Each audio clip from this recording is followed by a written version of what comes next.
Section 3 covers question number 5 only. It says, given AN equals 9 inches and NE equals 12 inches, use the Pythagorean theorem and the properties of similar triangles to determine these segment lengths. Show your work. I want you to find the measure of AE, MA, and MN. For this one, I'm going to give you about a 4-minute time limit to try to use the Pythagorean theorem and the similar triangles proportionality to see if you can find the length of all those measures.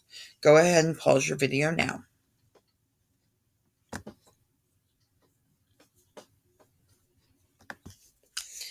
All right, in order to find the first piece, AE, it was pretty straightforward. You had to use the Pythagorean theorem. So I said that the two measures that were given to me were legs in that particular triangle. So I set up this as my c², okay? Because I was finding the hypotenuse. After I found the hypotenuse, I had to use it in the next two pieces. To find MA, that's in the small triangle, right?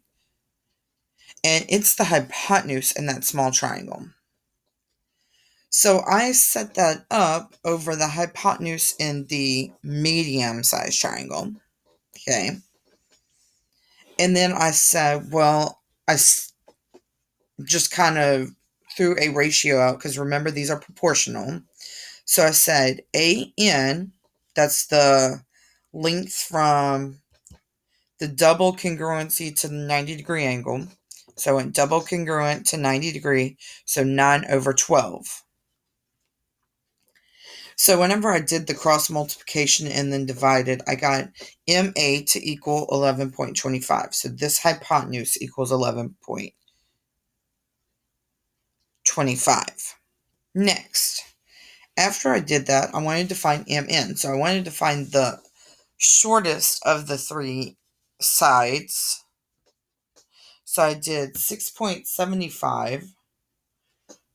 Nope, sorry, not 6.75. That's what I found. Okay, so I did MN, my unknown at this point, over the 9, because that goes from single congruent to 90.